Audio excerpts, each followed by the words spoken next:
Welcome everybody, I'm a music nerd here, excited to bring you another tier list, this time going over the bands of the 2010s decade. And as always, if you enjoy the content of this channel, if you like this video, please support the channel by hitting the like button down below, hitting the subscribe button down below. If you're a return subscriber, hit the notification bell to be alerted for new content. So I'm excited, let's get this video started. The first band we're going to be talking about is Alabama Shakes. They came out in the 2010s, very strong with the debut album Boys and Girls. Love this album, very vintage 1970s Southern rock sound. Brittany Howard showed what a powerhouse of a voice that she is. And there's something about this album that was very intimate, very old school. Some great songs, Hold On, Always Alright, a great collection of songs. But then they took it a step further with Sound and Color. I thought that Sound and Color was an improvement on every level. It even got them a Grammy Award. So even though they released only 2 albums in this decade, they hit it out the park with both albums and really gained my respect. I'm going to put them in the A tier. Very solid decade for Alabama Shakes. Arcade Fire started off the decade white hot with The Suburbs. A lot of people consider it their masterpiece, their magnum opus. I couldn't disagree, although Funeral certainly has a chance to be regarded. But The Suburbs showed Arcade Fire kind of reining in a little bit, being more personal, being more introspective. There's some Springsteen-esque anthems on this album, and so I thought it was a very strong album. Even won them a Grammy Award for Album of the Year. And then a couple years later they come up with Reflector, which was not as strong as The Suburbs, although Arcade Fire took a left turn and they embraced dance music, disco music, new wave music. I just felt that this album was a little bit too indulgent, a little bit too long. There were some songs that could have been dropped. You think, okay, they're going to return to form, but then they go even further down the disco hole with Everything Now, an album that I thought was even worse than Reflector and showed them even making even more baffling choices.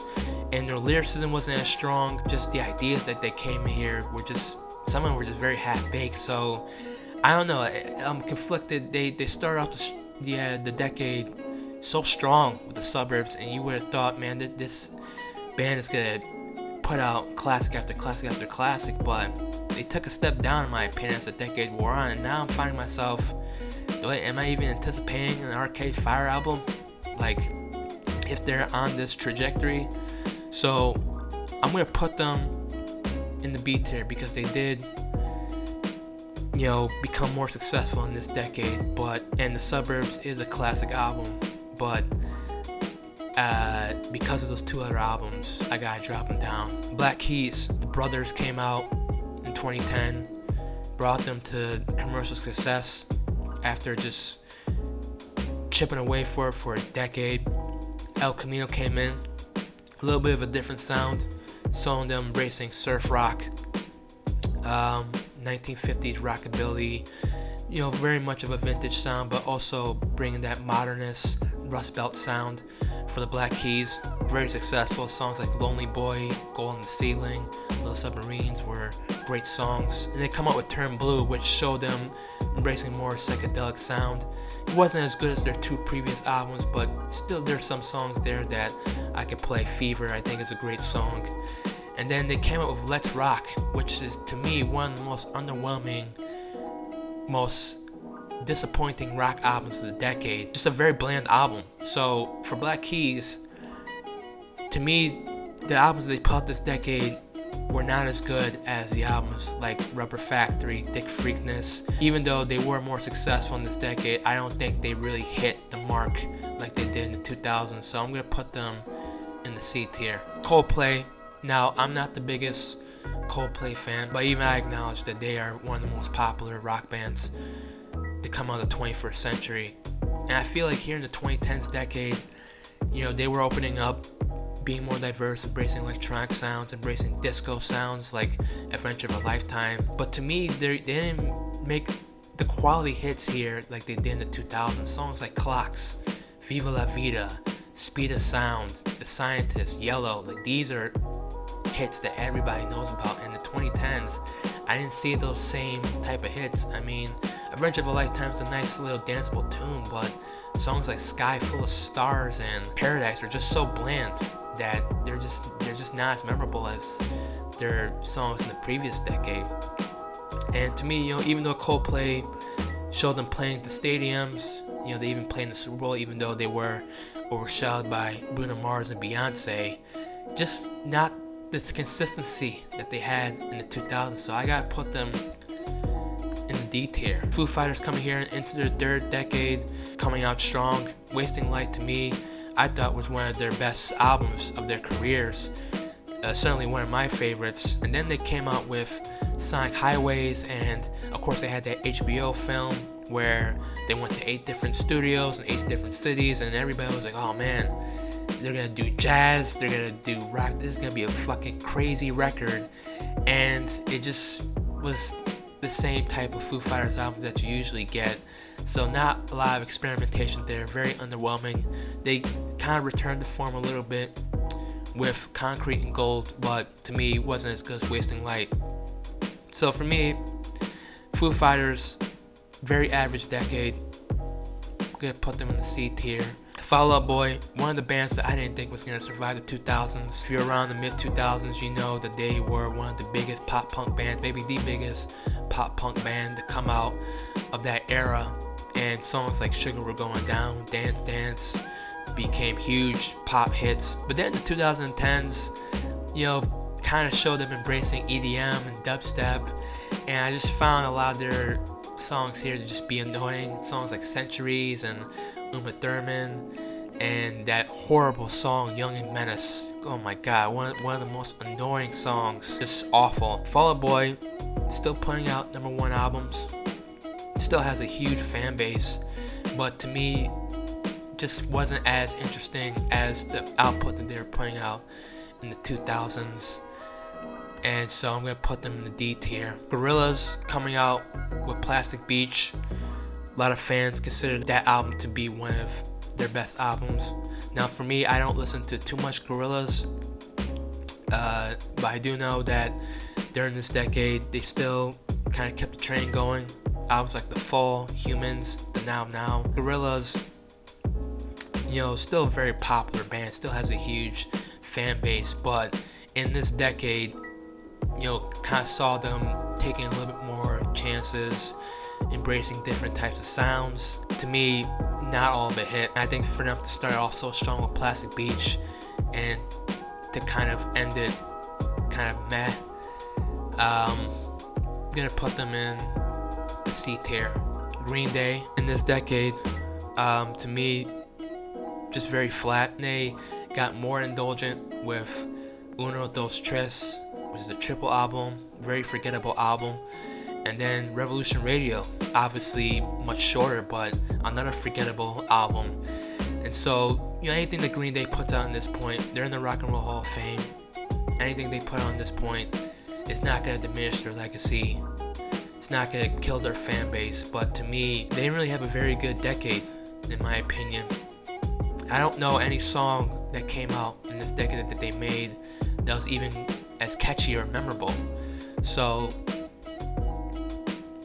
I'm gonna put them in the F tier. Their album that they released this past year makes me worried that they're not gonna have a very good 2020 decade. Imagine Dragons, I thought that Radioactive was a pretty decent hit until I heard it for the 25th millionth time, and now every single song that they have has a big chorus, big drums, and it's like, god, every song just sounds the same. Despite that, they were one of the biggest rock bands to come out this decade. They had a tremendous success, and one of the few rock bands that is able to have that crossover appeal, even though some may dispute, are they really a rock band? In terms of quality of music, no, it wasn't that strong.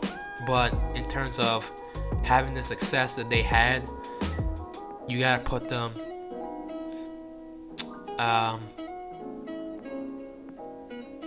in the B tier. Maroon 5, used to love this band. I think Songs About Jane is a great album, but Maroon 5 in this decade showed them being more annoying, more ubiquitous, pretty much coming out with a hit song every single year. But to me, the quality of their music just got worse and worse and worse. It just became like a backing band for Adam Levine, just embracing every single trend. Hey, we're gonna do a trap song, we're gonna do a dancehall song because it's popular, we're gonna do an EDM dubstep song because it's popular, and it just showed them just going through the motions. Although I don't like their music, I can't dispute the fact that they did have a huge decade in terms of hits on the Billboard charts. So I'm gonna put them in C. They're the epitome of average. Alright, the next band, Mumford Sons. So they showed a bit of promise with Babel. Yeah, I thought it was a decent album. I Will Wait was a pretty good song. I'm gonna give them that. Broken Crown was a pretty good song, and in a sense, their sleeper success, them winning album of the year, kind of spurred this 2010s folk rock revival a little bit. The Lumineers became popular because of that, and so Mumford Sons, you think, okay, they have a very unique sound, banjos. There's something about them that was a little bit old school. They had like a modernist twist to it. It was just a head scratcher when they just decided, hey, we're just gonna all of a sudden sound like every other moody indie rock band in the 2010s. They completely changed out their sound. Anything that was interesting about them thrown out the window, with Wilder Mind, a very bland, forgettable album, and then Delta, another bland, forgettable album. Kind of like Arcade Fire, they switched up their sound, but it didn't work. I'm gonna put them in the D tier. I just feel like it was a decade of squandered potential. Paramore. So admittedly, in the 2000s, not a huge Paramore fan, but when they came out with their self-titled album in 2013, they got more in the popular faction. Started doing different sounds, doing disco, started doing funk sounds. But then it wasn't until After Laughter came out where they completely did like this whole 80s new wave makeover that won me over as a fan. Love that album, After Laughter, and I hope when they come back from their hiatus, they continue in that trajectory. And I know a lot of diehard Paramore fans didn't love this album, but to me, I think Paramore was at their strongest lyrically. I just think that they kind of tackled it right without losing their identity. So I think it was a very strong decade for Paramore. I'm gonna put them in the B tier. Queens of the Stone Age came out, to me, like clockwork, one of their better albums, an amazing album, hauntingly beautiful. Villains came out a little bit stripped back, more of a back to basics kind of a sound. They collaborated with Mark Ronson, and to me, not as strong as Like Clockwork. Queens of the Stone Age, because Like Clockwork was such a fantastic album. Villains, not as much. I would still put them in the B tier. Radiohead, Where Do You Go When You Make Classics like OK Computer, Kid A, The Bends. Here, to me, was kind of like a meh decade for them. Kings of Limbs, not an album that I return to all that much. And to me, Moonshaped Pool, I know that it was a little bit better than King of Limbs, a little bit more structured, a little bit more introspective. To me, it's another album that sonically I don't go back to as much. I know there's some Radiohead fans that love this album, Moonshaped Pool, but yeah, not a strong decade in terms of Radiohead for me. Gonna put them in C tier. Tame Impala came of age in this decade, starting with Inner Speaker in 2010. A little bit of a 70s psychedelic Beatles-esque throwback of an album, and then coming in with Lonerism in 2012. Solid album, great album. And then 2015, ditched the guitar rock, embracing synths, embracing disco music with Currents, although they still stay true to their kind of psychedelic rock aura. And to me, Lonerism, Currents, two of the best alternative rock albums to come out in the 2010s. So I think Tame Impala had a great decade. I'm gonna put them in the A tier. 1975 came of age in this decade. Now they came out with a couple of projects, but really the album that broke them into the mainstream was it How Beautiful You Are, When You Sleep, or something like that long ass album title. Songs like Love Me, some of a bit of a like Talking Heads, Blondie type song, and the sound was a great dance tune. I think they really garnered a lot of great critical respect with 2018's A Brief Inquiry to Online Relationships. Not every song hits, but there were songs here that were very strong. Love It Till We Made It, I think it's one of the best songs of their career. So I think it was a very strong decade for 1975. They closed it out very well with that album. And yeah, I'm gonna put them in the B tier. The National, don't know too much of their stuff, to be honest, but they did have a very strong decade here commercially. Albums such as High Violet and Sleep Well Beast. They're one of those bands that, you know, not my style. Their music just doesn't really get me excited that much. Despite not being a huge fan of their music, I can acknowledge that they did have a pretty decent decade. So I'm going to put them in the C tier. U2, one of the most popular rock bands of all time. Legends in the rock genre. The 2010s to me was not a good decade for U2. 2014, Songs of Innocence started off with that debacle. You know, we're just gonna upload our albums into everybody's iTunes, and everybody was like, what the fuck, we don't want U2 in our iTunes. Songs of Experience, which came out a couple years later, just saw U2 just doing the same things, you know, anthemic rock songs, just like no heart, no fire, just like what happened to this band? That's the question that loomed over me in this decade. Like, what happened to U2? In this decade, it just showed U2 just going through the motions, just doing the same old things that they've always done, but to diminishing returns. Yeah, just not a very good decade for U2 all around. I'm gonna put them, hurts to do this, but put them in the F tier. Vampire Weekend started off with Contra, which is an album that I love, and even though they were still doing the Afrobeat sounds of their debut album, Contra showed them doing ska and Latin music. One of the first bands on an independent label to get a #1 album on the charts, which was a huge accomplishment. Modern Vampires of the City, you know, showed them taking a step forward, stepping away from the Afrobeat sounds of Contra and kind of embracing, you know, Western classical music. And also, in a sense, maturing in terms of lyrics and themes, talking about religion, fate, and death. And, you know, even though it was a different sound, I thought that it was one of their better albums of their careers. Of course, they kind of gone through a bit of changes. You know, Rostam, I can't pronounce his last name, but who was kind of like co-producer and guitarist, left the band, wanted to do his solo work. And so, you know, a lot of Vampire Weekend fans were questioning, okay, when is this band going to come back? Are they going to sound the same? And they came back 6 years later with Father of the Bride, another solid album. Although not as strong as their first 3 albums, the fact that they were able to go #1 after a 6-year hiatus shows how popular they still were. So to me, I thought was a very, very good decade for Vampire Weekend.